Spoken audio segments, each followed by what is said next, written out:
memang pemilunya akan jadi ya?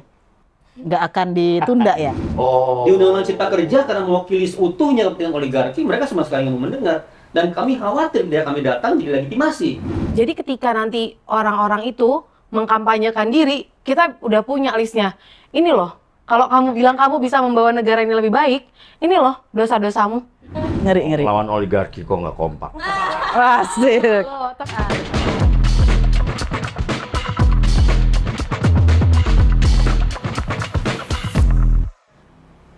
Halo Watchdogers, ketemu lagi dalam program Watch Talk dengan tajuk Perspektif bersama aku Puspita Arum. Kali ini kita kedatangan teman-teman dari YLBHI, ini spesial banget. Aku tentunya ditemenin sama Mas Panca, selaku foundernya Watchdog. Halo. Halo.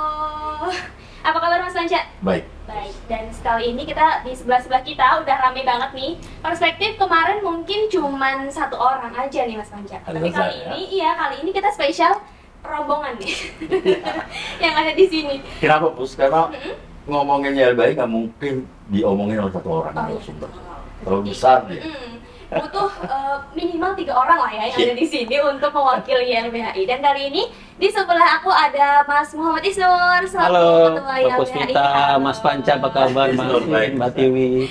Ada Mbak Sinawati. Halo Puspita, Panca. Dan juga ada Mbak Pratiwi. Iya, halo Mbak Puspita, Bang Panca. Luar biasa ya. Halus-halus gitu ya awalnya. Oh gitu ya. Ini orang-orang yang biasa di jalanan deh.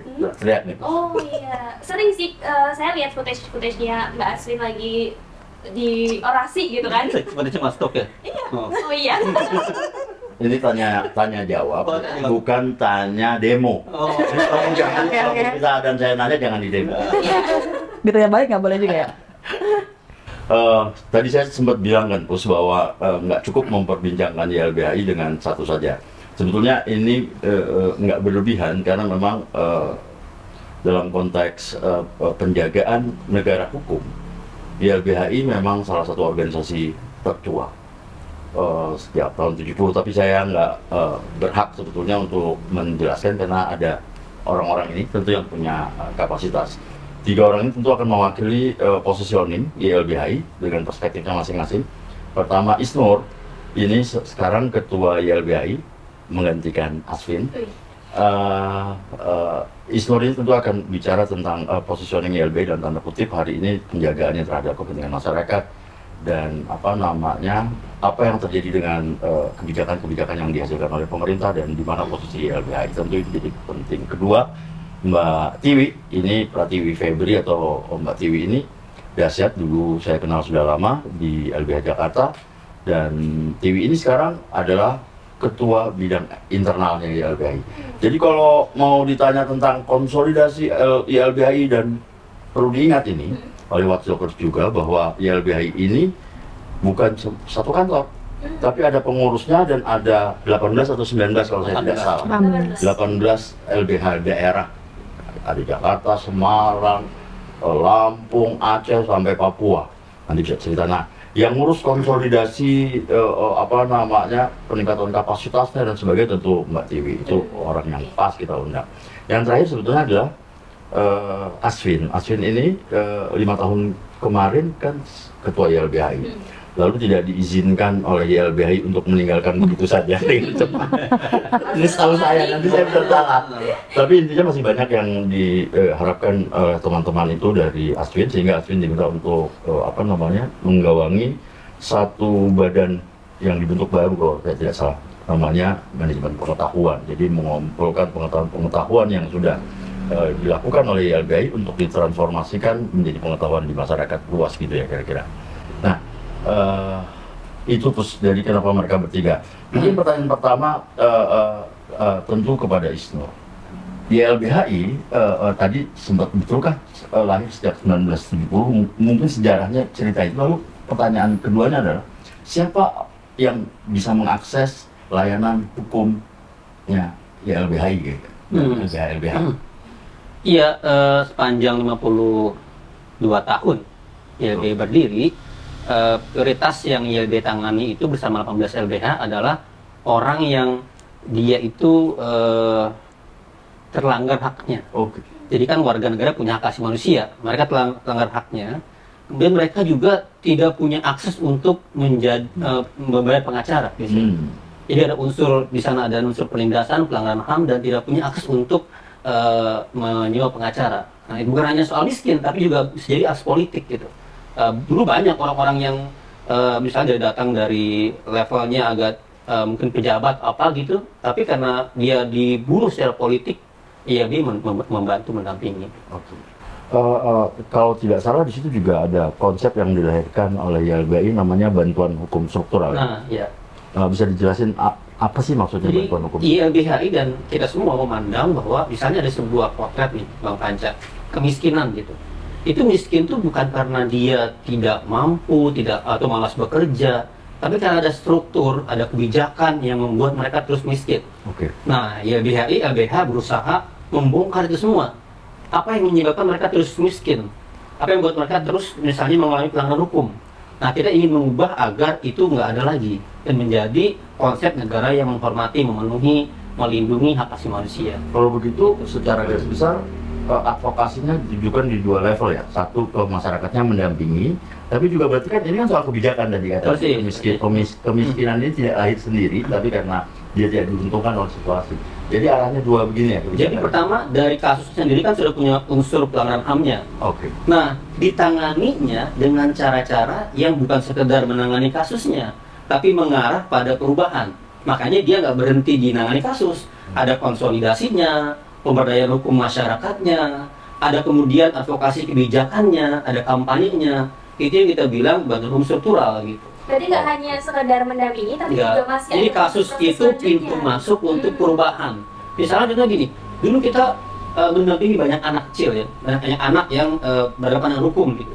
Terus dalam undang-undangnya kok nggak ada kewajiban lawyer itu wajib mendampingi anak.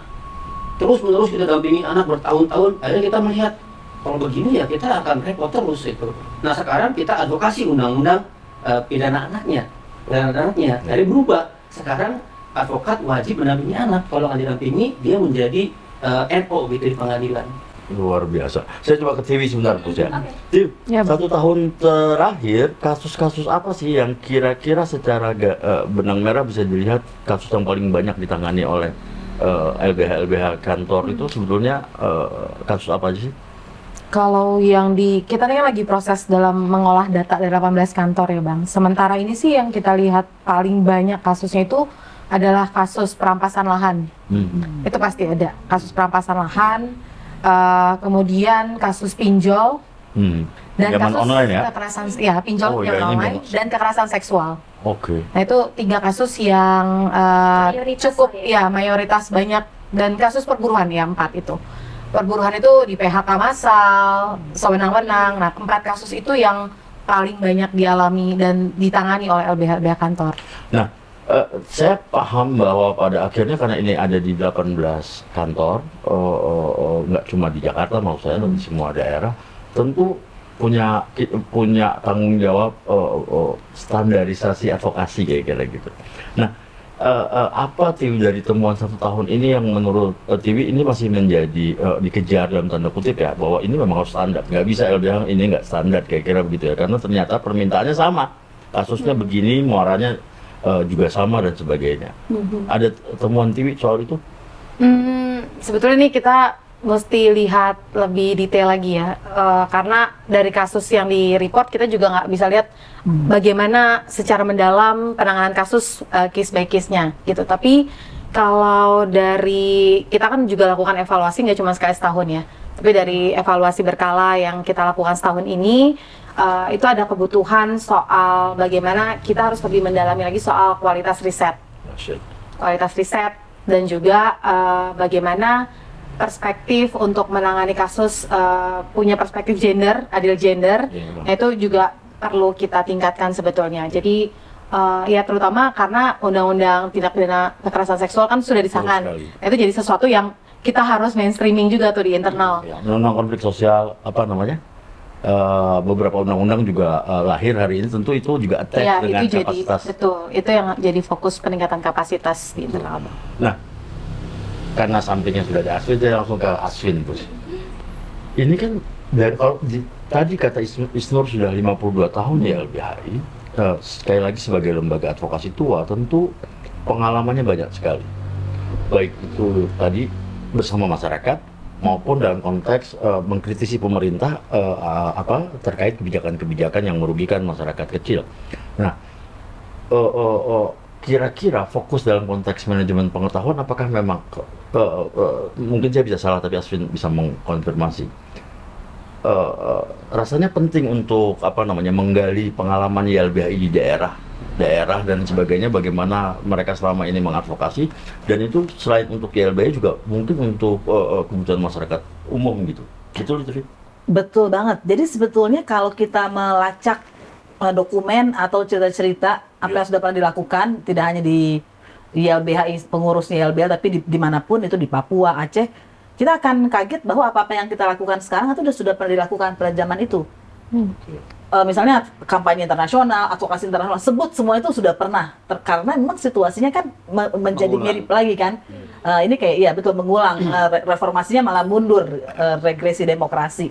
Nah karena itu cara-cara yang misalnya monitoring kasus itu dulu adalah hal yang dilakukan komunitas HAM karena nggak mungkin mengandalkan pengadilan pada saat itu. Jadi kaya banget. Nah celakanya YLBHI adalah anak zamannya, anak Indonesia, dalam arti kita tuh kurang dalam mendokumentasikan. Ya betul. Apalagi yang seperti Watchdog gitu kan. Saya nggak kekejar ya. Kami juga terbatas. Tapi intinya menarik bahwa dokumentasi jadi pelengkap sekarang sebuah lembaga untuk tadi ya bagian dari advokasinya, karena di luar sana juga udah hari ini generasinya advokasi by data ya. Nah dalam konteks ini kan pengalaman Aswin juga 5 tahun menjadi ketua YLBHI, sebelumnya juga di LBH Jakarta dan lain sebagainya. Nah problem utamanya sebetulnya di YLBHI apa kalau melihat engagement dengan permasalahan hari ini, Fit? Masalah YLBHI-nya? Iya. Gini. Atau YLBHI tidak punya masalah, saya tidak tahu. Nggak banyak, makanya banyak. Makanya saya bingung nih yang mana, yang mana. Jadi begini, banyak banget. Boleh di pause dulu nggak? Jadi kan sebetulnya intinya begini, advokasi itu harusnya tidak mengulang. Kita nggak menjadi selalu 0 tahun kalau ada pengurus yang baru. Oke. Peradaban maju kan karena budaya tulis ya. Gitu, artinya bukan berarti budaya lisan nggak penting, tapi kalau orangnya kemudian meninggal dan lain-lain dan tidak sempat menyampaikan, dia menjadi hilang. Nah budaya tulis itu mengakselerasi peradaban, sehingga orang dia baru 0 tahun kemudian dia baca, oh cara melakukan advokasi di masa pemerintahan yang otoriter tuh kayak gini. Dia nggak perlu melakukan advokasi 5 tahun, 10 tahun, terus baru dapat ilmunya. Gitu. Jadi yang kurang ya pasti mendokumentasi cerita-cerita baik yang sukses maupun yang tidak sukses untuk dapat pembelajarannya. Baik itu di ilmu manajemen namanya tacit ya, maksudnya pengetahuan dibawa lari oleh orang karena tidak sempat oleh lembaga dijadikan acuan bergerak kira-kira gitu menjadi SOP. Itu Mas, itu kan tantangan YLBHI Bang. Kita organisasi perkaderan Bang. Betul. Jadi orang tuh masuk ke YLBHI via Kalabahu. Nah, 80 tuh konsisten. Oke, Ada pelatihannya. Berarti tidak ada jalur khusus, Jalur khusus dan apa itu? sekarang ini latihan bantuan hukum. Jadi semua pengabdi bantuan hukum di YLBH wajib masuk ke pelatihan. Ada yang 2 minggu, ada yang sebulan gitu. Dan mereka ada maksimal usia. Jadi rata-rata masuk YLBH itu muda-muda gitu.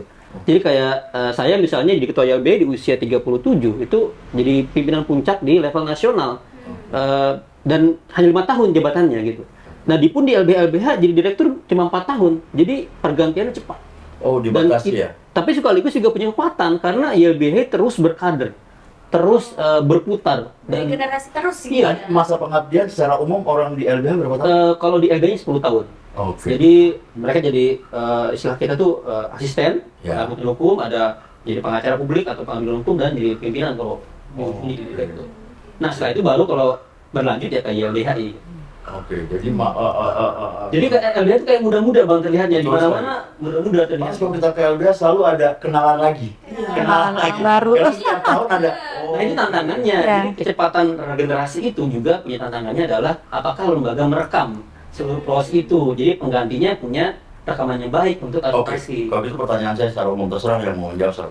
kelebihan dan kekurangan dari sistem ini, pengabdian yang dibatasi 10 tahun atau 9 tahun ini tadi, ini apa kelemahan dan kelebihannya?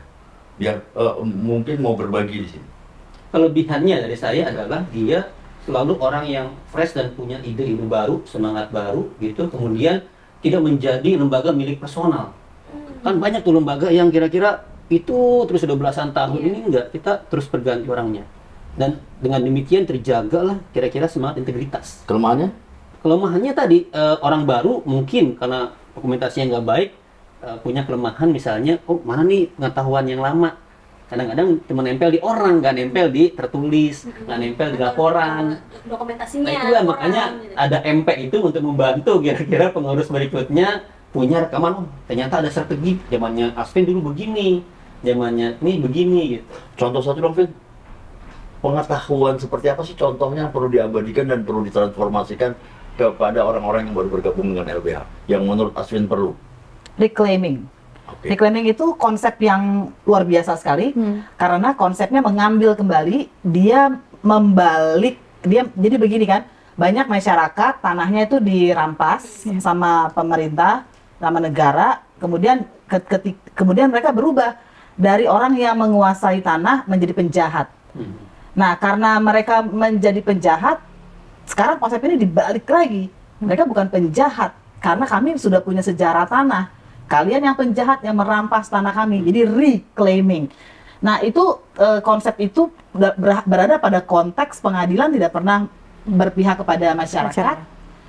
Dan ruangnya ada. Kenapa itu penting dirimain lagi hari ini? Apakah karena memang konteksnya sama lagi hari ini bahwa pengambilan tanah itu memang hari ini muncul atau gimana? Iya, nanti TV bisa nambahin lebih detail ya tahun ini. Tapi dari berbelas-belas tahun ya, datanya sebetulnya dan semakin akhir ini semakin menjadi dengan proyek strategis nasional itu menunjukkan kasus-kasus perampasan tanah tidak hanya terjadi, tapi dilegalisasi, diputihkan dengan kebijakan-kebijakan, dengan undang-undang bahkan seperti Omnibus Law Cipta Kerja. Jadi sesuatu yang tadinya salah menjadi nggak salah.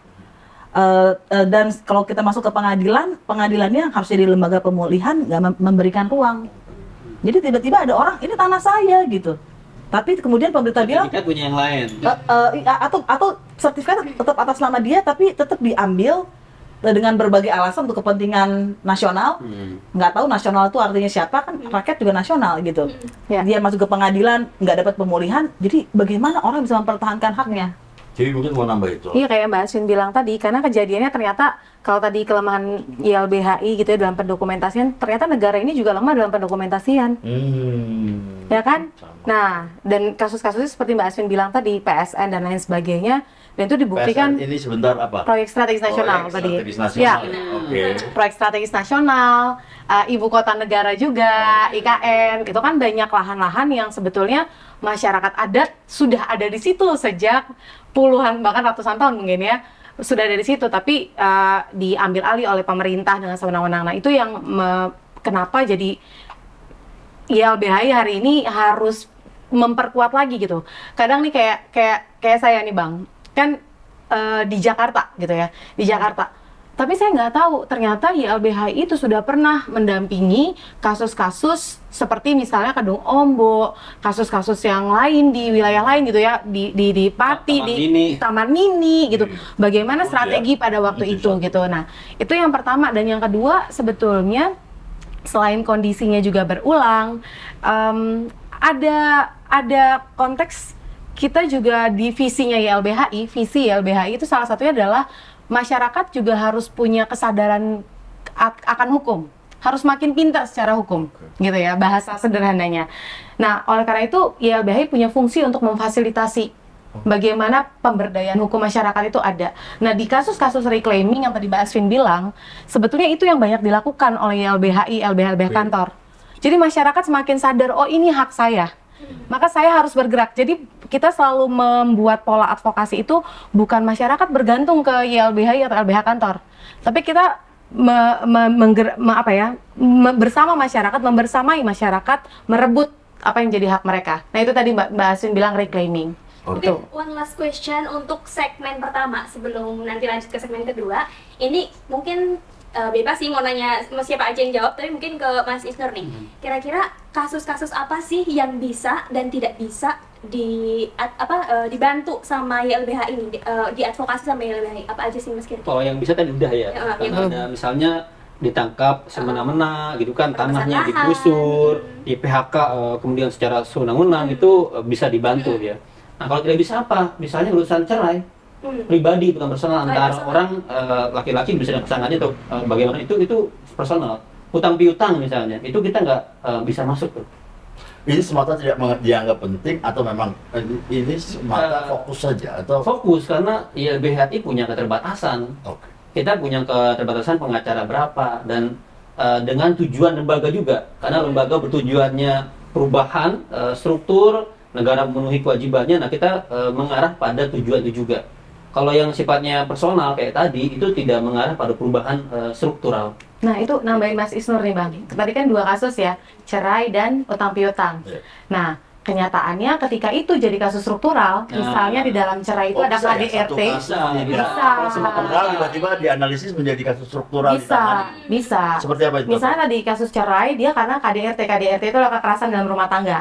Nah, kita dampingin karena kita tahu bahwa di dalam konteks budaya patriarki ada struktur yang timpang, ada kuasa yang timpang antara si suami dan istri gitu ya. Nah, itu sering terjadi tuh, misalnya istrinya ke LBH pakai tas Gucci, tapi dia nggak sanggup nyewa pengacara karena seluruh rekeningnya itu atas nama suami, dia nggak punya duit harian dan lain sebagainya gitu-gitulah.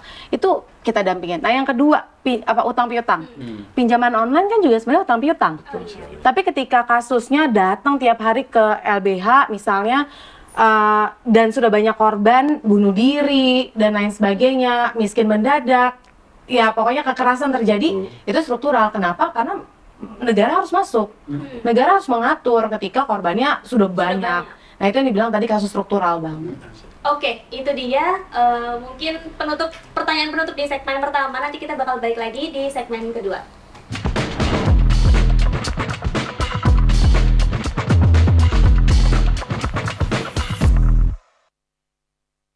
Halo, berjumpa lagi di segmen yang kedua. Nah, kali ini mungkin sebelumnya kita boleh minum-minum dulu nih, Mbak Asfi. Oh iya, makasih Pus. Udah mau Makasih habis, ya, Mas ya. udah mau habis kayaknya Isa udah mau habis. Ya. Iya, perlu diisi ulang ini. Kayaknya Isnur nggak minum, Isnur dicas kayaknya. Oke, mungkin lanjut, kita bakal aku mau pengen nanya nih. Kira-kira kan belakangan ini nih banyak produk undang-undang yang lahir nih, yang mungkin banyak menyita perhatian publik ini. Mungkin salah satunya ada Perpu Cipta Kerja, ada iya banyak lah ininya, KUHP juga. Nah, kira-kira aku pengen tahu nih, kira-kira pandangan YLBHI terhadap undang-undang yang baru dan menyita perhatian publik ini seperti apa? Mungkin bisa dari Mas. Gini, hukum itu kan diciptakan seharusnya untuk dalam rangka mewujudkan keadilan sosial, melindungi segenap bangsa gitu ya, mencerdaskan kehidupan dan lain-lain, kira-kira gitu. Tapi perkembangan yang sekarang kita lihat, hukum itu terutama undang-undang dan turunannya dibuat untuk meneruskan kekuasaan yang sekarang sedang berlangsung, untuk juga menumpuk kekayaan atau ekonomi di segelintir orang, dan dipakai untuk menjadi alat legitimasi menjara, merampas apa yang rakyat punya gitu. Misalnya rakyat punya lahan, punya tempat tinggal, ya udah, kalau sekarang saya pengen punya tanah itu untuk saya bikin perkebunan, ya bisa diambil, negara memfasilitasi itu semua. Jadi ya dia menciptakan semakin miskin masyarakat gitu. Orang yang rumahnya sudah nggak punya semakin hilang lagi.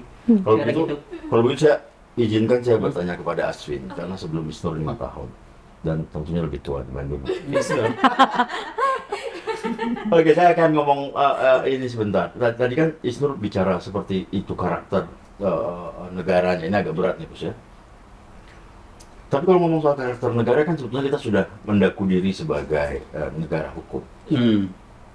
Nah, dalam konteks ini tadi saya bilang makanya penting positioning YLBHI di awal segmen 1 itu dalam konteks itu. Nah, pertanyaan saya ke Aswin sebetulnya adalah beberapa capaian sudah kita dapat ketika reformasi 98 sebetulnya. Hari itu sepertinya masa depan cerah. Kita atur bagaimana sistem politik, bagaimana kita atur juga sebetulnya kita mulai ngomong soal bagaimana memperhatikan kesejahteraan masyarakat yang selama ini terpusat dan lain otonomi daerah mulai dibangun. Ini semua produknya dilegitimasi dengan Undang-Undang Dasar 45 dan undang-undang khusus lah kira untuk ngomong itu sendiri gitu ya. Nah, setelah 20 tahun hari ini, YLBHI turun lagi ke jalanan memprotes beberapa hal-hal yang secara menurut saya memang ini ngomong soal hajat hidup orang banyak. Sebetulnya kenapa ini? Ini jelas sekali bahwa hukum sedang dipakai untuk melegitimasi kekuasaan. Jadi kalau hukum kan harusnya itu ya untuk menegakkan aturan main ya di dalam politik, bukan dipakai untuk memutihkan pelanggaran-pelanggaran hukum atau untuk menyembunyikan pelanggaran hukum, harusnya bukan. Nah, tapi yang terjadi sekarang kan begitu. Misalnya tadi Islam bisa lebih dalam dari saya dan TV juga soal Perpu Omnibus Law itu kan. Pertanyaannya emang berapa persen yang berbeda dengan Omnibus Law? Betul. Dan yang pertanyaannya lagi kan MK sudah bilang harus membuka partisipasi. Kalau bikin Perpu kan malah ditutup. Iya. Mana diskusinya? Eksekutifnya saja yang bicara ya. Betul. Lalu sekali lagi kontrol oleh legislatif bagaimana menurut Aswin selama 5 tahun terakhir lah, nggak usah jauh-jauh misalkan, apakah efektif dilakukan dari legislatif? Nah, mungkin DPR itu pertanyaannya bukan efektif. Dia tuh sebetulnya tinggal tukang stempel atau masih ada check and balances ya? Boleh di-highlight satu kasus seharusnya dia melakukan apa ketika pemerintah mengeluarkan kebijakan tapi dia malah apa? Coba biar masyarakat Ada juga paham contohnya gitu. gitu. Iya, misalnya kayak Omnibus Law ya, itu kan inisiatif dari pemerintah dan itu kurang dari 10 bulan udah diketok. Undang-undang MK, kemudian KUHP, KPK tuh Lalu harusnya legislatif melakukan apa? Nah ini dia reformasi ya. Jejak reformasi itu sebetulnya mengatakan undang-undang menjadi dibuat oleh DPR. Ya. Tentu saja boleh bersama-sama DPR, tapi kan esensinya lebih utama DPR. Tapi sekarang kan yang punya mau jadi pemerintah, gitu ya. Nah terus Jadi karena ada semacam ini tidak boleh ada oposisi, bahasa-bahasa mereka begitu kan, koalisi yang sangat besar sehingga apa kata pemerintah ya DPR itu justru kalau mengkritisi pemerintah dianggap lu kan partai koalisi, lah kenapa mengkritisi pemerintah? Jadi aneh. Padahal fungsi awal DPR itu kan Dewan Perwakilan Rakyat. Mereka wakilnya rakyat buat ngawasi pemerintah. Kan gitu. Benar. Jadi sekarang jadi Dewan Peresmian Pemerintah gitu, stempel. Jadi kalau eksekutif sudah dibaca, legislatif sudah dibaca, bagaimana dengan yudikatif?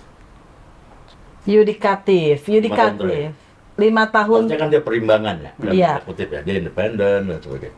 Gini, jadi MA itu adalah di sana sini dan pengadilan ada di sana sini aturan yang bikin surprise baik gitu ya. Tapi itu bisa dihitung dengan jari ya.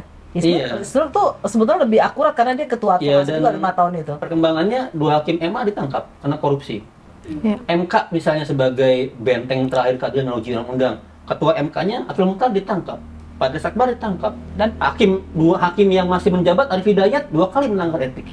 Terus hakim yang kemarin memutus Cipta Kerja itu inkonstitusional di recall. Ketua MK sekarang jadi besanan presiden. Itu kan perilaku individu, artinya bukan Sistem kebijakan lembaganya. Tapi apa dibaca oleh YLBHI konteks hakim-hakim pada ditangkap ini apa dalam konteks negara hukum? Akhirnya kita bisa melihat ada sebuah situasi politik yang mempengaruhi itu semua.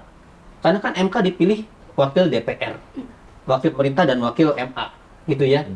Anggota DPR, DPRD semua wakil bupati dipilih oleh politik juga. Ada sistem politik yang memang menguasai ini semua dan dikuasai oleh segelintir orang. Kalau orang ini sudah memutuskan A, ya udah semuanya apa kata pemilik partai itu gitu. Dan korup ya. Dan korup. Dan lagi-lagi kata korupsi ini kan salah satu tuntutan utama reformasi. Betul. Gitu. Jadi ini kalau dilihat sebetulnya apa sih Orde Baru? Korupsi itu terjadi banyak sekali.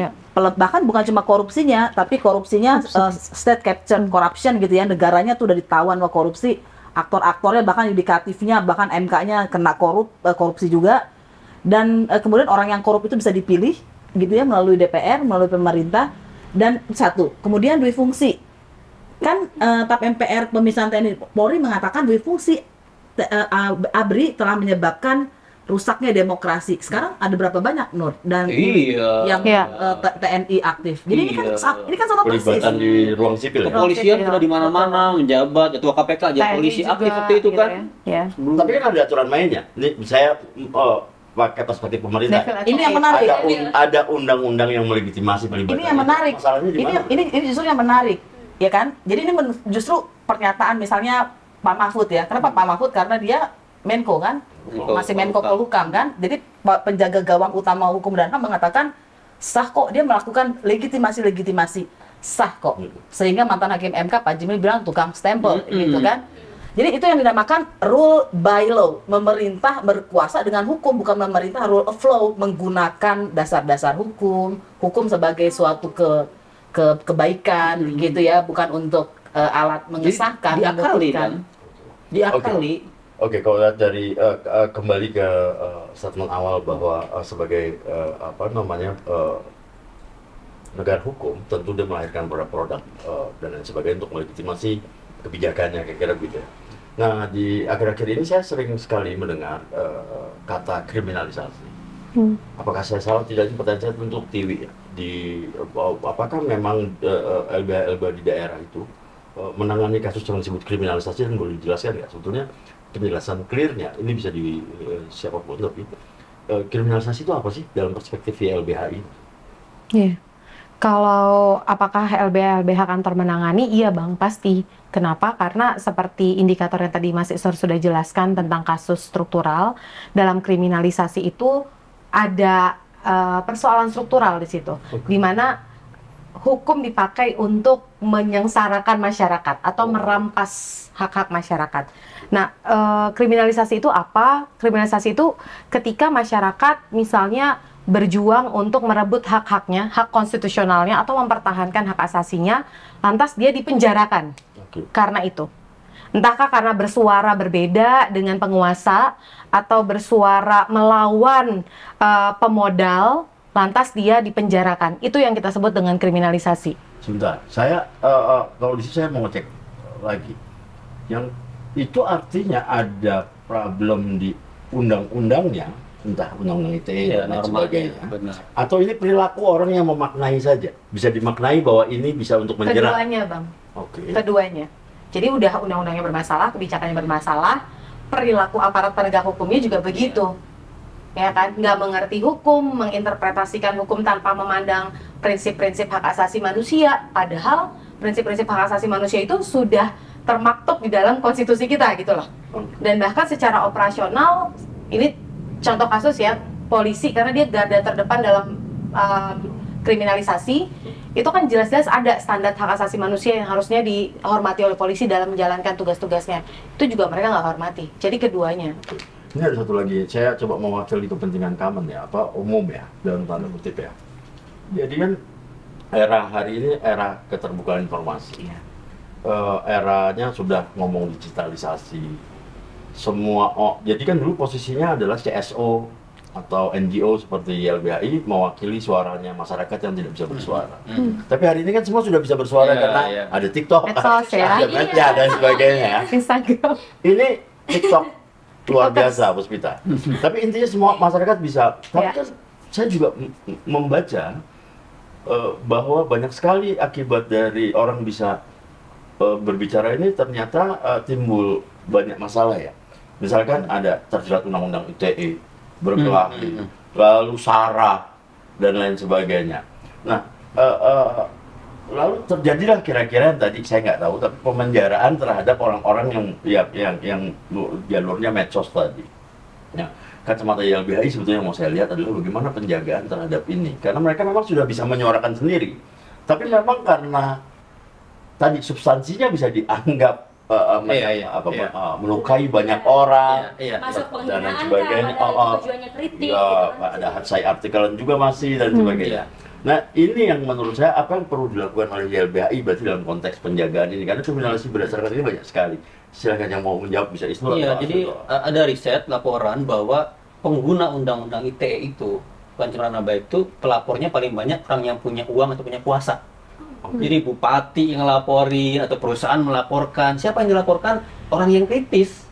Ya jurnalis, ya mahasiswa, ya orang yang kemudian membuka data tentang sesuatu, itu data. Jadi kita ingin bilang bahwa undang-undang itu dengan penyusunannya yang multi interpretasi, karet gitu ya, ditambah dengan aparat yang kemudian tidak netral dalam penegakan hukum, tidak justru berpihak kepada kebenaran, mudah dibayar, akhirnya apa? Mudah mengkriminalkan orang-orang yang kritis gitu.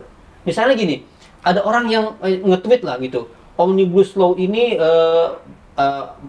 merupakan pro oligarki gitu. Terus dituduh bahwa tweet itu menjadi sarana buat kerusuhan. Ditangkap berbulan-bulan, di penjara berbulan-bulan, karena sama sekali nggak ada hubungannya. Di lapangan yang kemudian ada kerusakan itu justru ada pihak-pihak yang kita ada videonya gitu ya, malah pihak-pihak yang nggak jelas. Kita curiga itu malah didesain untuk jadi chaos gitu. Nah, itu kalau tadi menyambung Mas Isnur nih Bang, dengan situasi yang semengerikan itu saat ini ketika masyarakat kritis dalam konteks negara hukum dan demokrasi, yang harus YLBHI lakukan, ya sederhana aja sih sebenarnya. Tadi balik ke yang jadi misi atau visinya YLBHI, memberdayakan masyarakat secara hukum, tetapi dalam konteks, kalau kata orang-orang ya, teknologi apa? 4.0 apa? 4.0 itu, nah itu udah tahu ya? Tuh kan, udah nggak update 5.0 itu, ya kita manfaatkan itu kekuatan netizen maha benar. Bayangkan aja kan, Miss World ya, yang akhirnya dia di cancel karena netizen Indonesia itu protes, dia salah ngomong. Nah artinya kan maksudnya, ternyata masyarakat yang tadi Mas Isnur bilang yang kritis, yang tidak memiliki kekuasaan, ternyata punya loh power. Nah artinya YLBHI di sini melihat itu sebagai sebuah potensi, kita bisa mencerdaskan, kita sebutnya para media, Bang. Ya siap. Apa itu? Boleh jelasin? Para media tuh sebetulnya dia, kalau sederhananya orang tahu paralegal, orang yang bukan hukum tapi mengerjakan kerja-kerja hukum. Komunitas ini ya? Ya komunitas. Nah kalau para media gitu, jadi ini bukan jurnalis, tapi dia mengerjakan kerja-kerja jurnalis untuk memberitakan pelanggaran-pelanggaran apa sih yang ada di sekitarnya.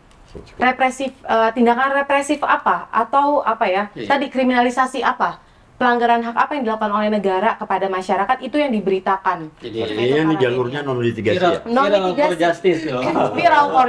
Viral for justice. Buzzer demokrasi. Buzzer demokrasi. Panca pura-pura nanya bilang mengembangkan Iya, dia yang Ini setting ya guys. Jadi enggak, ini saya harus katakan karena memang pertama ngomong soal demokrasi di Indonesia dalam tanda kutip ya, bahwa kualitas demokrasi itu sangat diuji dari seberapa kualitasnya di level kebebasan berekspresi, keterbukaan informasinya dan sebagainya. Tapi permasalahannya memang banyak masalah di kita. Kemarin itu terkait dengan keterbukaan, bukan masalah keterbukaan informasi, tapi banyak orang terjerat di media sosial dengan undang UTE dan sebagainya. Itu pertanyaan saya kembalikan lagi. Ini undang-undangnya yang salah, bikin. Karena sebetulnya setahu saya ini kan untuk perlindungan konsumen awal, saya nggak tahu ya. Tapi kok malah begini. Kemarin saya juga, kalau tidak salah beberapa tahun lalu, Presiden Jokowi juga pernah bilang bahwa undang-undang ini terbuka untuk direvisi. Ada yang follow nggak? Saya nggak tahu. Sejauh mana ini revisinya, agendanya apakah jadi? Lalu ke arah mana revisinya? Apakah tadi mengatasi carut-marut kriminalisasi dalam tanda kutip yang disampaikan oleh Isnur dan Tiwi tadi? Saya nggak tahu. Itu diakui oleh Wamenkumham sekarang. Undang-undang ITE awalnya buat transaksi elektronik. Masuk DPR tiba-tiba ada nambahan pasal pidana soal pencemaran nama baik. Itu diakui oleh pemerintah. Jadi itu gimana prosesnya, itu udah terjadi dalam proses bikin undang-undang. Penyelundupan pasal-pasal gitu. Dan nyusun undang-undangnya, nyusun pasalnya sangat karet. Jadi karet tuh sangat multi interpretasi, nyusun kalimatnya tuh nggak strict gitu, jelas. Sehingga apa? Sangat mudah dipakai untuk siapapun. Orang mengkritik pemerintah, orang ngomong, misalnya ada konsumen, dia konsumen curhat nih soal, wajah saya ke salon kok begini, saya ngontrak begini, rumah sakit begini, kena tuh Bu Prita. Ada Bu Baik Nuril, dia curhat mengalami pelecehan seksual, dia yang dipidana, bukan pelakunya gitu. Nah itu jadi di dua. Pertama adalah undang-undangnya memang begitu, karet tadi ya, pasalnya nggak jelas. Yang kedua, pelaksanaan di lapangan, kepolisian, kejaksaan, sampai pengadilannya begitu. Dan perkembangannya, memang di KUHP yang baru, itu dinyatakan dicabut beberapa pasal, tetapi seluruh ketentuan di KUHP itu bisa menggunakan alat elektronik juga. Dan dengan keberatan lagi ya? Iya betul. Jadi misalnya tadi itu yang Isnur katakan tadi itu yang bisa menimbulkan kerusuhan tadi kasusnya itu kan dulu kan pasalnya nggak ada tuh. Sekarang pasalnya tuh banyak yang kayak gitu-gitu, ada pasal-pasal kayak gitu. Jadi misalnya bukan keonaran gitu ya. Kita kan nggak tahu yang kita kan harusnya kan pasalnya itu yang berniat untuk ada keonaran kan. Kalau menimbulkan keonaran itu kasusnya Veronica Koman kan. Dia nge-tweet tentang suatu kebenaran ada rasisme, kemudian orang demonstrasi, polisi mengklaim ini soal Papua ya? Iya, kerusuhan rasisme itu soal keonaran. Pertama, apakah itu pertanyaan kan gini, apa hubungan sebab akibat orang nge-tweet sama keonaran? Lebih parah lagi, itu sebenarnya keonaran atau masa aksi dipukul oleh aparat. Itu kan nggak jelas itu. Nggak nyambung. Udah berkali-kali meleset itu. Ini yang saya bilang tadi. Secara naluri saya juga tadi berpikir, tentu jurus-jurusnya YLBHI perlu dikalibrasi karena perkembangannya hari ini sudah seperti ini ya. Dulu tidak ada undang-undang TPKS, sekarang sudah ada konflik sosial, sekarang sudah diakomodir. Terus yang terbaru undang-undang ITE. Gaya saya membayangkan, saya pengen mendengar dari TV bagaimana soal kurikulumnya YLBHI dalam tanda kutip ya, kurikulum kaderisasinya di semua daerah. Tentu saya tahu tidak seragam ya, ada yang baik, ada yang masih mencoba menyusul teman-teman yang lain. Tapi apakah sudah adaptif dengan perkembangan hari ini? Itu sebenarnya yang sedang kita upayakan ya Bang ya, dalam artian YLBHI tadi Mas Isnur sudah raise soal Kalabahu, karya latihan bantuan hukum dengan jenjang pengabdian 10 tahun, mau nggak mau nih orang kan harus diupdate ya, gitu. Sama kayak kedokteran gitu, yang dia wajib baca, ikut seminar berapa lama. Nah sama, di internal juga supaya pengacara-pengacara atau pengabdi bantuan hukum di YLBHI ini update dan juga punya strategi yang fresh dalam advokasi, kita punya namanya Kalabahu dasar, Kalabahu lanjutan, dan Kalabahu untuk pimpinan gitu. Jadi lanjutan ini untuk orang tengah ya? Ya, orang-orang yang tengah gitu, betul. Yang pimpinan ini yang direktur-direktur seperti itu. Nah, itu ya, dan masing-masing itu ada kurikulumnya. Kayaknya nggak mungkin aku belajarin di sini sih, karena itu kayak tuh detail gitu kan. Nah, tapi kita berusaha mengakomodir itu. Salah satu yang jadi hal yang strategik yang kita mau lakukan 5 tahun ke depan adalah menjadikan YLBHI dan LBH itu sebagai lembaga yang adaptif. Itu kita sepakati bersama. Kata kuncinya adaptif ya? Adaptif. Karena kalau nggak jadi kayak dinosaurus. Ya, itu punah, bener. Dinosaurus sih Bang. Tapi ini ini menarik soal positioning. Sekali lagi saya ingin bertanya bahwa sebetulnya dari pilihan-pilihan yang sudah dilakukan oleh YLBHI sejauh ini dengan advokasi litigasi dan non litigasi, sebetulnya apa sih yang masalah mendasar yang akhirnya harus dijawab oleh negara ini dalam problem aturan main bernegara?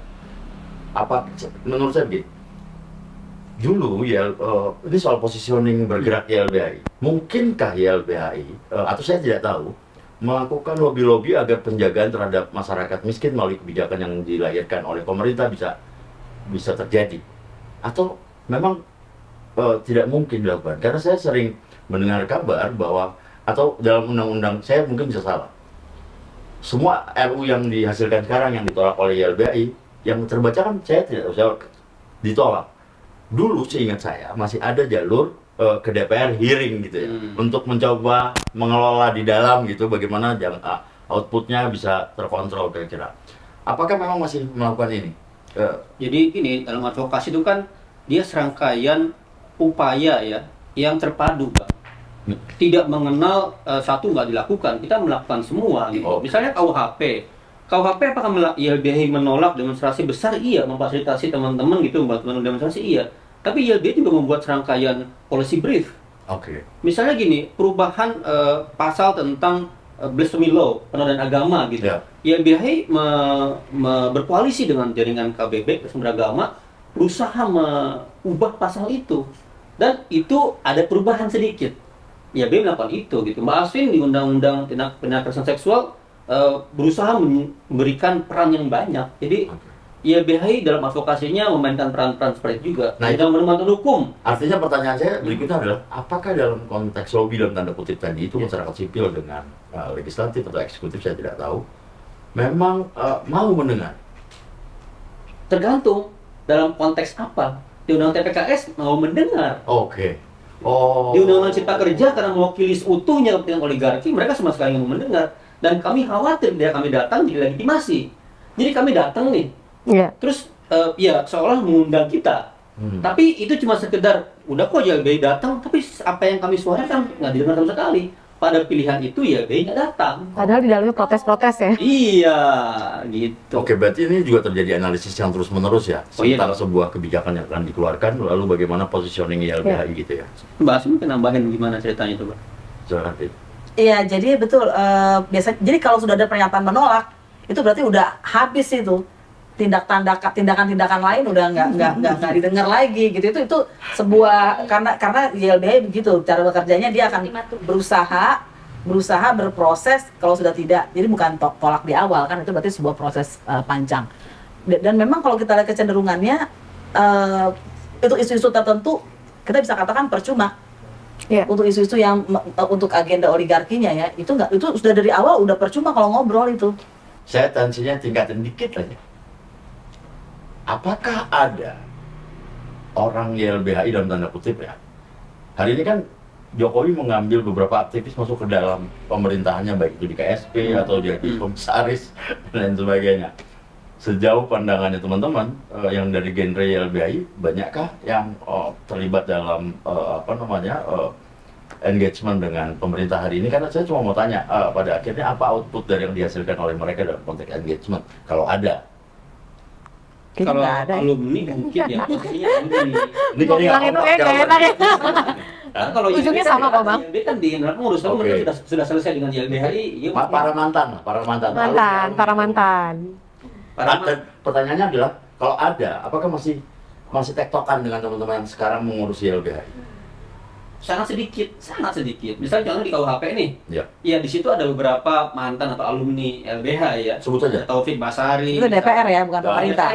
DPR. Arsul Sani, ada Wayat, dan ada Benika Harman misalnya. Justru mereka yang 4 orang itu yang terlihat lebih bicara, yang lain nggak ada. Artinya mengakselerasi. Bisa jadi itu pengalaman mereka berkecimpung di dunia hak asasi manusia berpengaruh kepada karakter mereka. Kalau gitu Di samping juga mungkin masukan dari masyarakat sipil, tentu koalisi masyarakat sipil itu berkomunikasi ya via mereka, mengirimkan bahan via mereka. Tapi mereka masuk ke politik, apakah itu mandat dari teman-teman atau tidak? Sebetulnya ketika mereka masuk ke politik? Tidak. Enggak sih, Bang. Enggak pernah ada mandat seperti itu. Oke.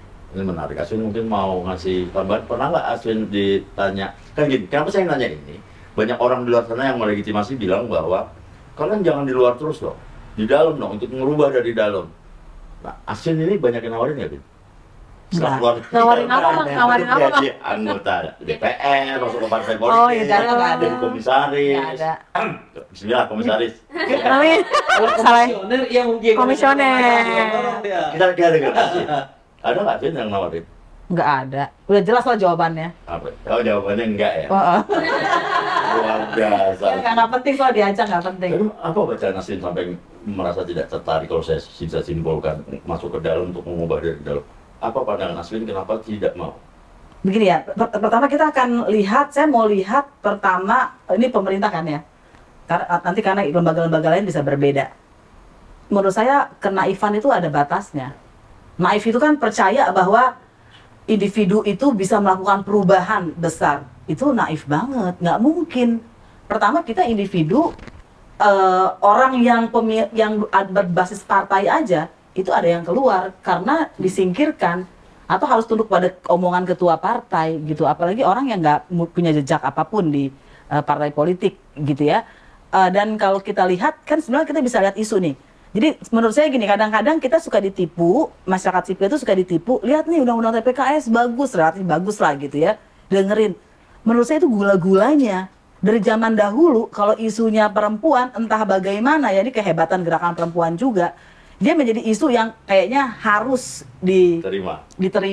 Itu kehebatan gerakan perempuan. Tapi yang kalau kita salah baca, kita nanti akan menganggap dari satu kacamata itu demokrasi selesai, Iya. hak asasi manusia terpenuhi, padahal tidak. Omnibus Law Cipta Kerja dari undang-undang sampai perpunya itu banyak sekali persoalan perempuan, buruh perempuan, petani perempuan. Jadi nggak konsisten itu sebetulnya. Itu menunjukkan gula-gulanya. Di soal KUHP banyak banget itu yang pasal-pasal yang bisa mencelakakan perempuan, anak, kelompok minoritas gitu.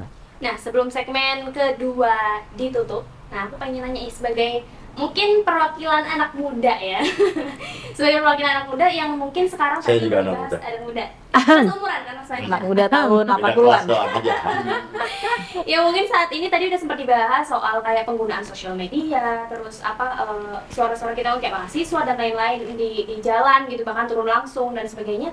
Kira-kira apa sih yang bisa kita lakukan gitu dalam misalnya banyak nih undang-undang yang menuai kontroversi yang kita tolak gitu sebagai anak muda gitu, kira-kira apa yang langkah konkret apa yang bisa kita lakukan tanpa tadi ada pasal-pasal yang menjerat kita soal UU ITE lah dan sebagainya, itu dari kacamata YLBHI sendiri? Ya, sekarang itu anak muda sudah menjadi tulang punggung perubahan loh. 2019-2020 itu siapa sih yang bergerak? Justru anak muda, pelajar, mahasiswa. Jadi sebenarnya mereka sudah terdepan. Mereka sudah paham isunya, masalahnya apa. Mereka juga sudah paham bahwa ini akan mengancam mereka ke depan. Mereka sudah sangat jago banget dan dengan cara-cara yang kreatif. Jadi ya sekarang mereka sudah di depan, sudah jago, sudah punya cara-cara baru. Jadi nggak perlu ini lagi sih, mereka sudah paham banget. Apalagi dengan ini mereka ya, dengan kemampuan mereka untuk literasi sekarang kan lebih tinggi lagi. Gitu. Jadi ya cuman tinggal bagaimana mereka berkonsolidasi, lebih paham. Mereka bergerak bisa lebih bersama-sama, itu yang penting. Mungkin mau ada tambahan lagi dari Iya tadi kalau anak muda kan sangat melek gadget ya, maksudnya main teknologi dan sebagainya tuh cepet gitu ya, perubahan hanya sejauh jarak jempol dan gadget gitu. Nah tapi menurutku juga perlu nih kita belajar sebagai anak muda dari apa yang dilakukan oleh anak-anak muda di zaman dulu, terutama konteks reformasi ya. Bahwa sebetulnya gerakan di media sosial itu betul mempengaruhi, tapi dengan konteks negara yang tadi kita sudah bicarakan panjang lebar, di mana bukan lagi hukum digunakan untuk melegitimasi berbagai macam pelanggaran atau perampasan hak, mau nggak mau anak muda juga harus turun ke jalan, gitu. Kalau tadi bahasa Mas Isnur konsolidasi gitu ya, ya menurut saya mahasiswa-mahasiswa, anak-anak muda, ya ayo kita mulai lagi diskusi-diskusi, pertemuan, apa sih yang bisa dilakukan. Nggak ada jawaban sapu jagat sih Mbak untuk pertanyaan tadi tuh, saya nggak bisa bilang, saya anak muda harus A, B, C, D, nggak ada. Tapi ayo mulai dari ruang-ruang diskusi dan aksi nyata gitu. Nggak cuma sekedar berhenti di media sosial, ini boleh jadi pendahuluan, tapi ayo kita ada aksi nyatanya apa gitu. Itu yang harus dilakukan anak muda, ambil bagian. Oke, Mbak Sri ada tambahan? Satu aja mungkin bisa menjadi penghubung. Kan anak muda tuh punya ayah, kakek, ibu, nenek, dia punya adik, dia punya sepupu. Jadi posisi itu sebetulnya sangat penting. Dia bisa ikut menyebarkan informasi yang dia tahu.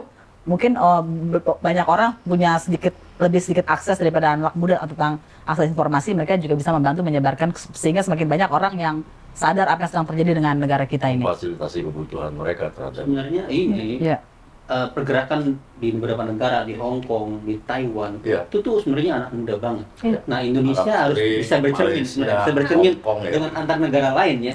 Kok anak Hong Kong begitu ya pergerakannya, Taiwan begitu, mungkin itu juga perlu bercermin dengan anak muda bukan Indonesia tapi negara lain gitu.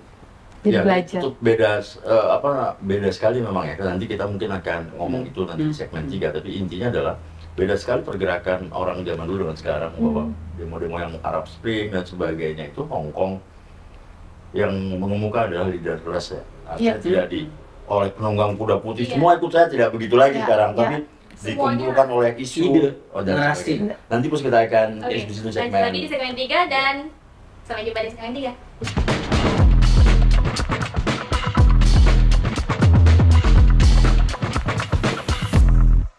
Jumpa lagi di segmen kita yang terakhir. Nah, langsung aja karena ini segmen terakhir nih, mungkin ada pertanyaan yang tertinggal Mas Manja. Bisa langsung ditanyain. Gus, sebetulnya bukan tertinggal, tapi memang konstruksi pertanyaan pamungkas. Pertanyaan Bukan pertanyaannya pamungkas, Jadi deg-degan. situasi menjawabnya pamungkas. Pasti ngomong soal what next atau kekinian ke depannya akan seperti apa. Nah, dalam konteks tadi, kalau kita kembali setia sama angle, bahwa angle-nya adalah YLBHI sebagai penjaga negara hukum, maka ke depan itu ada perhelatan tahunan, 5 tahunan. Ada agenda politik praktis, ada agenda pemilu yang kita punya pengalaman banyak, mulai dari 4 tahun lalu 9 tahun lalu, dan sebelumnya sampai Orde Baru, teman-teman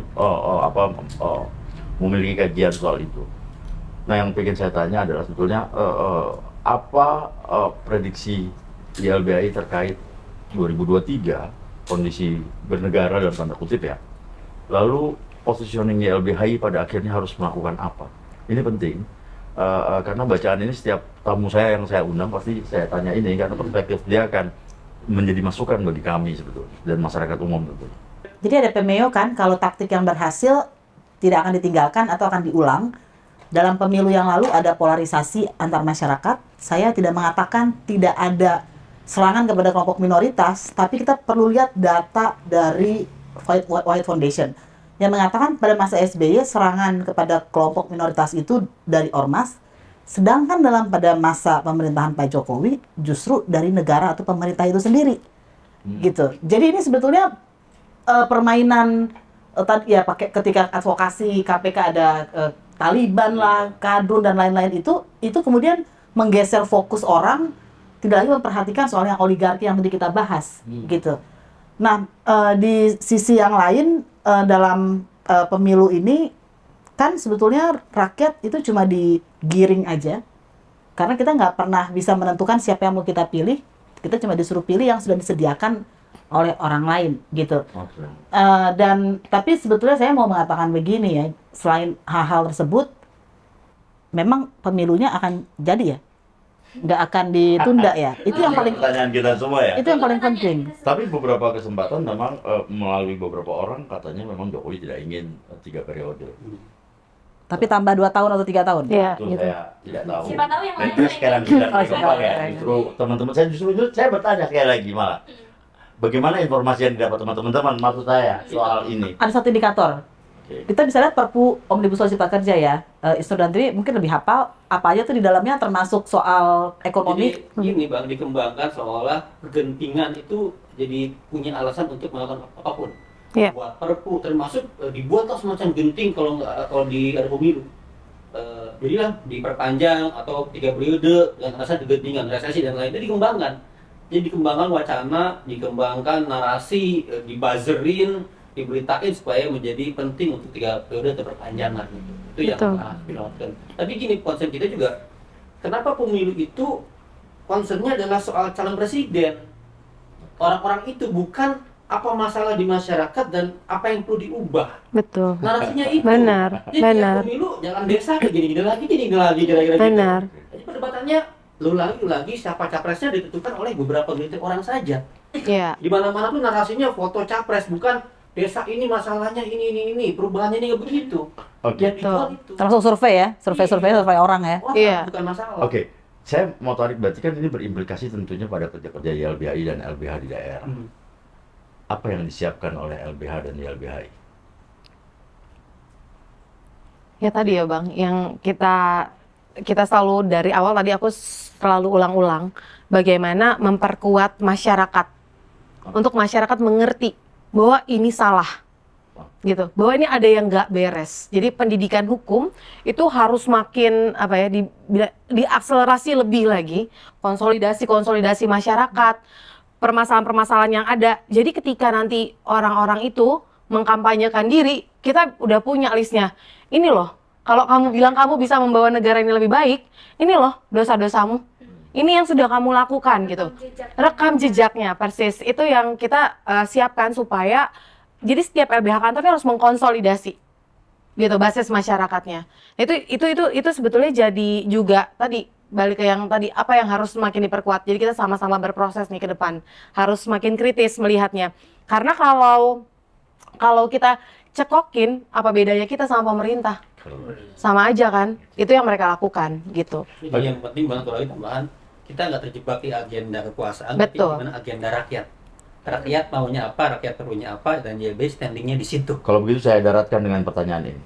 Di mana positioningnya YLBHI ketika tahun politik? Kita tahu 5 tahun sebelumnya YLBHI dan beberapa teman terlibat dalam gerakan golput misalkan. Apakah di tahun ini tetap melakukan hal yang sama atau ada pandangan lain? Bisa jadi. Pertama gini, tergantung masing-masing LBH punya konteksnya. Dan politik kan bukan hanya di level nasional, tapi ada di level daerah. Nah, tergantung konteksnya. Di level daerah, level provinsi, level nasional. Kita akan membaca sejauh mana situasi dan perkembangan dan masalahnya. Di level nasional kita memandang nggak akan ada perubahan yang signifikan, siapapun yang naik ya begitu. Apalagi sistemnya bisa memfasilitasi banyak hal untuk mempertahankan oligarki kekuasaan. Makanya dia bersikap sebenarnya seperti itu. Gitu. Pertanyaan saya ini penting karena pasti teman-teman nanti akan berurusan dengan hal ini kan di lapangan. Kita sebagai warga negara bukan cuma YLBHI, pasti akan ikut pada posisi itu. Lalu kita juga tempat bertanya orang. Biasanya karena teman-teman tahu, masyarakat tahu teman-teman di YLBHI pasti kita pilih siapa ya, itu pasti terjadi di teman-teman. Ini pertanyaan saya jadi penting karena positioning kelembagaan jadi jauh lebih penting kalau dari diskusi kita tadi kan. Nah, apakah ini sudah bincangkan secara serius di level konsolidasinya teman-teman LBH, seluruh LBH dan pengurus LBHI? Pasti sih Bang, itu udah kita bicarakan ya. Itu jadi concern dari serat kita juga. Betul, jadi kalau tadi ditanya menyambung yang Mas Isor sampaikan, ya satu yang jelas dan pasti akan dilakukan oleh LBHI, kita akan bikin standar HAM. Oke. Jadi HAM itu jadi hak asasi manusia itu jadi standar yang harus dipenuhi siapapun yang akan menyalonkan diri nanti. Jadi politik berbasis hak asasi manusia. Betul, politik berbasiskan hak asasi manusia. Yang pasti di situ nggak ada korupsi dong. Jadi koruptor udah tereliminir dengan pasti gitu ya. Oligark itu tereliminir dengan pasti. Perampas hak rakyat tereliminir dengan pasti. Jadi standar itulah yang akan kita buat dan kita edukasi kepada publik.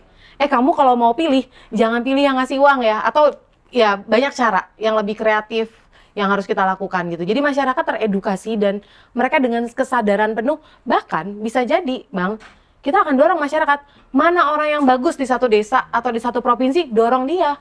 Alatnya adalah para media tadi. Betul, bisa jadi begitu. Benar, salah satunya.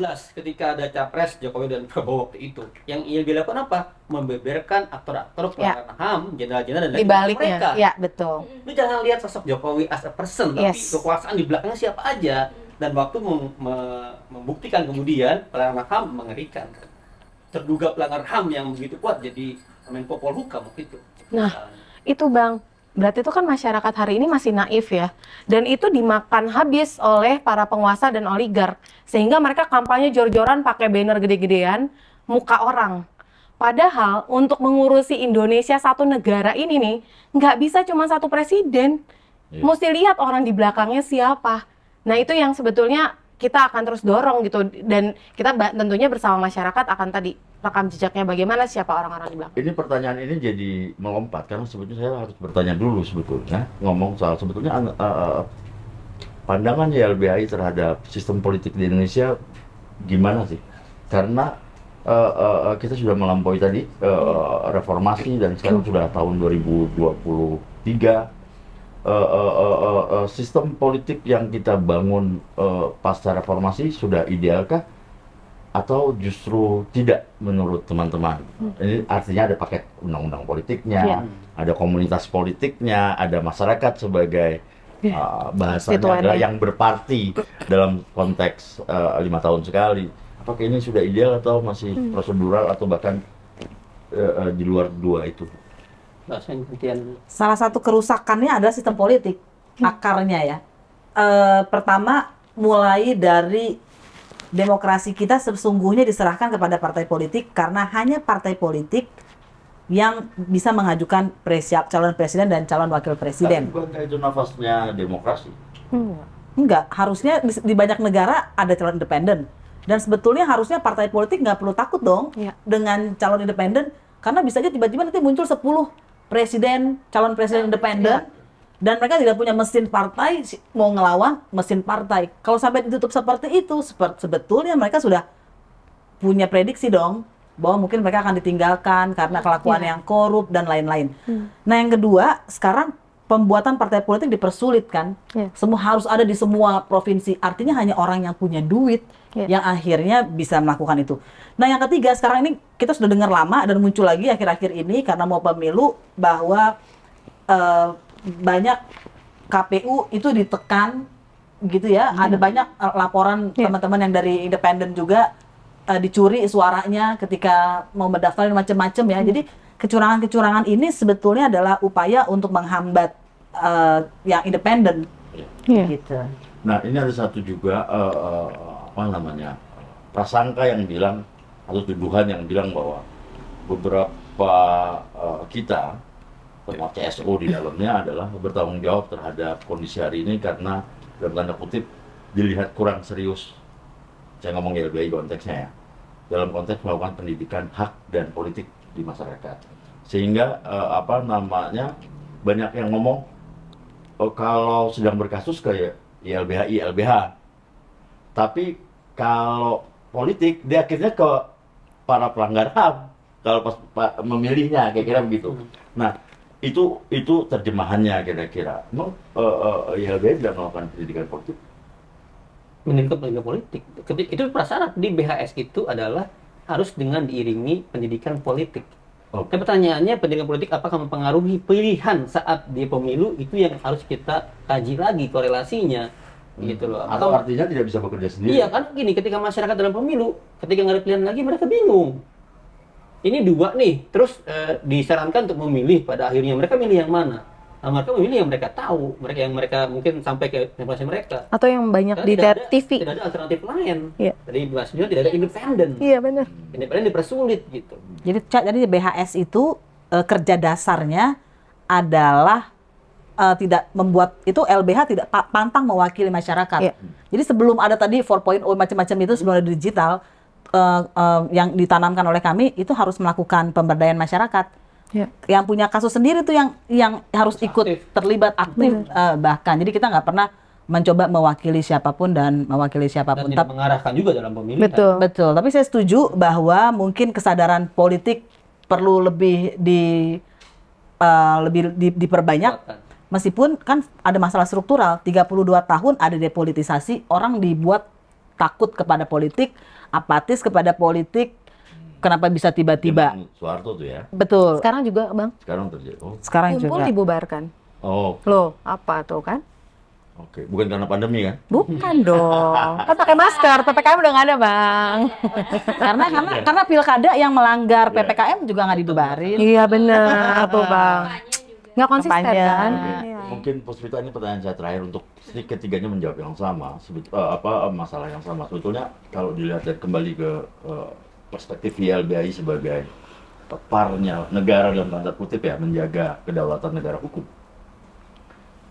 Problem hari ini tuh harus siapa dulu sih yang dibetulin sehingga dia bisa membetulkan kondisi yang lain gitu kira-kira. Ditarik, yang ini akan ikut betul, ikut betul dan sebagainya ya dalam perilaku ini. Mau dari siapa dulu? Boleh jawab? Bebas, silahkan. Masyarakatnya dulu. Karena sebetulnya awal-awal reformasi orang kemudian berpikir untuk membenahi dari atas. Misalnya ada reformasi Mahkamah Agung, alih-alih reformasi kepolisian yang paling bawah kan. Itu nggak salah, tapi kemudian perjalanan waktu menunjukkan oh ternyata itu tidak sejati ya. Ya. Karena arah reformasi bisa dibalik, demokrasi bisa menjadi regresi demokrasi. Tapi kalau rakyatnya udah sadar, berdaya, maka apapun yang dilakukan kekuasaan bisa dilawan oleh masyarakat. Tentu saja kalau itu sudah terjadi, masyarakat sudah sadar, kita juga nggak bisa naif untuk mengatakan kesannya ini jadi tanggung jawab masyarakat, kan enggak, kan ada hambatan struktural ya. Ya. Jadi tadi soal ini siapa yang salah, menurut saya itu pembicaraan yang kontraproduktif. Orang yang sudah bergerak itu jangan disalahin, kita harus mikir apa yang belum bergerak dan juga jangan naif bahwa kita sekerja jungkir balik pun kalau yang di sana ada masalah struktural, nembak mati orang ya selesai, orang takut. Masyarakatnya ya justru harus dikuatkan sehingga mereka bisa Tidak tangguh. berarti meninggalkan yang lain, Bang. Itu soal prioritas energi nanti di mana dan arah kelembagaan gitu. Nah, YLBHI dalam terserahnya memang mewujudkan gerakan masyarakat gitu loh. Di situ porsinya. Tapi ya dalam advokasi, dalam kebijakan dia tetap juga memberikan perhatian juga gitu. Konsolidasi Tetap, itu diperlukan ya. Iya. Dan ketika masyarakat itu berdaya, sadar, mau bergerak bersama, apapun bisa dilakukan kekuatan itu. Iya. Kita masih ingat bagaimana KUHP mau dipaksakan 2019 ketika masyarakat bersuara, ini bisa dipending. Jadi mungkin punya pandangan lain atau justru mau menegaskan itu dengan alat atau dengan metode atau strategi tertentu gitu, bagaimana mencerdaskan masyarakat dalam tanda kutip ya, memutus siklus kira-kira. Ya, sepakat sih sama Mbak Asmin dan Mas Isnur ya, karena memang itulah yang dari awal masuk ke YLBHI dengan BHS-nya, dengan visi dan misinya memang target kita masyarakat gitu. Meskipun ya perubahan struktur tadi tetap harus dikerjakan, nggak boleh ditinggalkan. Itu kenapa balik ke BHS, masyarakatnya bergerak bersama untuk mengubah struktur gitu. Jadi kalau tadi jawab pertanyaan Bang Panca, ya berdasarkan BHS memang masyarakat yang harus terlebih dahulu bukan dibenahi ya kali ya Bang ya, tapi diperkuat seperti itu. Nah, bagaimana caranya mencerdaskan masyarakat? Menurutku melibatkan. Karena ini bukan soal siapa lebih pintar atau siapa lebih dulu atau kita lebih hebat, YLBHI lebih hebat dibanding yang lain, enggak. Tapi bagaimana berproses bersama, itu yang sebetulnya jadi kekuatan kita, kekuatan kolektif. Gitu kan. Mungkin kalau negara atau oligark punya kuasa uang atau modal, mereka punya struktur, mereka punya senjata dan lain sebagainya, ya kekuatan masyarakat siapa? Apa? Ya kolektif, kekuatan kolektif itu yang harus kita kuatkan gitu. Jadi betul kalau apa yang harus dibenahi, karena kita gini Bang, nggak bisa menggantungkan masa depan kita pada orang yang kita nggak bisa kontrol, ya kan? Apa yang bisa kita ubah hari ini, ya itu masyarakatnya. Karena kalau negara, ya tadi Mbak Asmin bilang, udah berapa puluh tahun reformasi, more than 20 years gitu ya, lebih dari 20 tahun, ya begitu-gitu aja gitu. Nggak begitu-gitu aja sih, ada perubahan, tapi dia balik mundur gitu. Kemunduran juga. Gitu. Kemundurannya juga makin gede gitu. Dia maju nih, ya kan, perubahan. Tapi mundurnya juga gede juga gitu. Itu yang harus dikerjain sih Bang, ke depannya. Puspita mungkin mau ada mainan sebelum... Oke, mainan. Ini waktunya mainan. Jadi... Biar nggak terlalu serius ya Bang ya? Iya, tadi kan kayak pembahasannya kan cukup menarik banget sih. Sebenarnya nggak pengen selesai, tapi kan karena kita diburu waktu, jadi ini ada sedikit ice breaking gitu ceritanya. Ice breaking jawab akhirnya. cepat. Siapa yang jawab? Semuanya jawab. Karena di sini ada 3 orang, Barengan. jadi 3-3-nya jawab. Iya. Ya. Jadi gini. Oke. Aturannya nanti saya bakal kasih 2 pilihan. Ini atau A atau B gitu. Langsung saya hitung 3, 2, 1 langsung jawab semuanya. Kalau enggak nanti ulangin.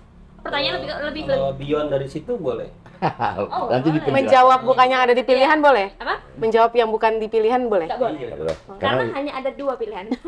Lawyer memang berbeda. Cuman ada dua pertanyaan jawab cepat. Jadi nggak usah terlalu spanduk lah. Oke. Kan udah kedekan. Siap semuanya? Siap. Ini seru nih kayak ini. Oke. Pertanyaan pertama, setelah disebutkan aku bakal hitung mundur 3, 2, 1 langsung jawab ya. Kalau Oke. bisa yang lantang. Jadi uji kompakan apa gimana sih? Itu salah satunya. Wah. Mana kalian kompak? Ngeri. Kalau ada yang beda nanti Ngeri. Lawan oligarki kok nggak kompak. Asik. Loh, tapi berbeda bukan berarti nggak kompak Bang, asik. Kita Oke. menghargai keragaman. Beda. Iya, kita menghargai keragaman Mbak. Jadi Artinya kita berbeda. bukan berarti kita nggak kompak kalau beda. karena pilihannya ada 2, berarti kemungkinan ada yang sama 2 atau ada yang beda 2. Oke. Iya, Oke. nggak masalah. 2 pertanyaan. Yang pertama, siap semuanya? Siap. Mudah-mudahan. Kecil aja suaranya. Udah deg-degan. Karena IKN akan pindah ke Kalimantan, YLBHI akan ada di Jakarta atau di Kalimantan. 3, 2, 1. Jakarta. Jakarta. Tapi juga di sana ada. Gue bingung di sana ada. Oke. Udah ada 3 LBH. Iya, di sana ada betul. Jadi, tapi YLBHI sendiri akan tetap di Jakarta. Iya, YLBH Iya. kan ada di sana juga. Iya, Ada LBH. 3 LBH. Oke. Samarinda, Iya. Palangkaraya dan Pontianak. Ini kalau nanya lawyer nggak jadi mainan. Pilihannya adalah menguatkan LBH yang ada di Iya. Kalimantan ya. Iya. Jangan 3 Oke. LBH di sana. Terima Oke. kasih. Yang kedua, siap. Deg-degan. Ternyata nggak susah itu udah dipikirin sama dia, Pus curang. Mungkin yang kedua akan lebih susah ya Mas Lanca. Mungkin. Enggak lah. Oh enggak. bersama masyarakat atau mengoreksi pemerintah? 3. Bersama Bersama masyarakat. masyarakat. Ini udah pasti. Udah pasti. Terbaik cepetan. Preferensi susah ya. Nggak ada. Pertanyaan sebelum saya ini sudah menjawab. Iya, udah benar. Kita udah konsolidasi dulu. Jelas lah. Pertanyaan. Berarti semuanya kompak ya, Mas? Kirain mau nanya bakso atau mie ayam. Iya. Itu nanti Itu pertanyaan berat juga. Kopi atau teh? Iya, kalau betul. tanyanya itu bisa jadi habis ini kita ditagih suruh beliin. Bener, tahu Kok aja. tahu sih? Dan pamungkasnya di sini Mas Manca. Kira-kira ketiganya bisa jawab gantian. Gantian kali ini ya, Iya, nggak rebutan. gantian. Oh nggak bareng, kira mau bareng. Udah. Siap-siap dulu. Jadi akan seperti apa YLBHI 10 tahun ke depan? Akan jadi lembaga yang seperti apa? 10 tahun ke depan nih. Berarti 2033. Ya. Berapa kalimat? Satu paragraf. Tetap parah. Kan dalam 1 jam udah cerita itu. Satu kalimat aja deh. Dia jangan sampai bikin tesis loh. Iya, jangan bikin tesis. Nanti di rumah aja lanjutnya. Atau Silakan. LO. Dari Mas Isnur dulu. YLB Satu ke depan lebih kuat sistem dari kaderisasinya. Terus bergulir dan mampu memberikan manfaat buat masyarakat kita. Betul. 10 Iya, tahun. iya dong. Kalau sekarang misalnya kita dampaknya misalnya 10, besok ya sampai 50. Ada yang konkret nggak? Kira-kira ada berapa LBH kan? Hari ini kan 18. 18 misalnya 10 10 tahun ke depan? Jangan-jangan jadi 5. Enggak. Jangan. Iya, iya. Ya, 50. Saya kan dari 18 provinsi. 5 tapi mengcover regional gitu kan. Benar. Saya nggak tahu tapi bisa jadi 50. Bayangkan kalau setahun satu kan berarti nambah sekitar 10. Berarti di 28. 28 28. kalau setahun satu. Harapannya kita mungkin bisa lebih lagi daripada 10. PR-nya masih dan Sesuai provinsi Indonesia ya. Sesuai provinsi 34 ya. Boleh. 34, 33 sih. Ekonomi dalam Oh, 10 tahun 36 ke ya. depan ya, semoga. Amin. Oke, Mbak Sin. Nggak TV dulu. Enggak dong. Oke. Urut kacang. Oke. Mungkin YLBHI tes masuknya nggak nulis lagi, tapi menggunakan media sosial, gitu ya. Jadi sangat baru. Terus YLBHI itu lebih banyak, artinya YLBHI lebih banyak bersama masyarakat. Jadi dia bukan ada di gedung-gedung pemerintahan, artinya dia mungkin nggak perlu ada audiensi di mana sana sini, tapi ada di pasar-pasar, ada di sawah bersama masyarakat ngobrol dan lain-lain. Semoga. Oke. Dari Mbak Tiwi.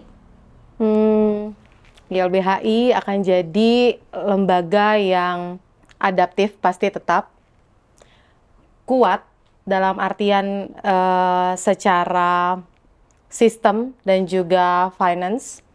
Yang ketiga, YLBHI jadi fasilitator yang handal dan paling utama di tengah masyarakat. Amin. Ini luar biasa. Amin, ya Allah. Mereka. Semoga semuanya terwujud dalam 10 tahun. Amin. Amin. Baik, Watchdoggers, memang tadi perbincangan sangat berat, tapi saya yakin bahwa mereka bertiga yang datang hari ini ke sini tentu bisa mewakili pengetahuan dari Watchdoggers tentang apa itu YLBHI, apa itu LBH, apa relasinya dengan negara, apa hubungannya dengan korban, termasuk hal-hal yang lain.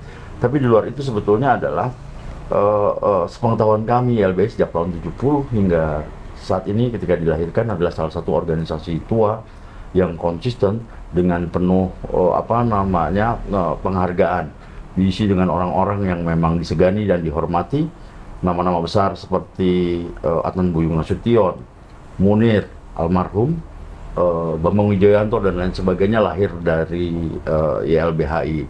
Tentu nama-nama besar ini menjadi PR juga bagaimana hari ini banyak orang bilang keterhubungan antara LBH yang hari ini berjalan dengan para mantannya yang hari ini memang banyak di sana. Tadi Isnur dan Aswin juga sudah bicara banyak bagaimana mereka sudah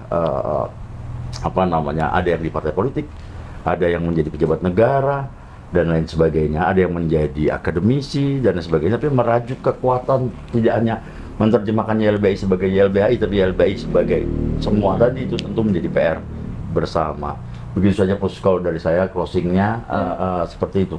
Oke, terima kasih sekali lagi untuk Mas Panca, Mbak Asvin, Terima Mas kasih, Isnur, Bu dan Spita. Mbak Tiwi sudah hadir di sini. Terima kasih juga Watch. Makasih Mbak Makasih. Puspita, makasih Mbak Dadah, Panca, ya. Watchdog. Dadah. Kuat ya.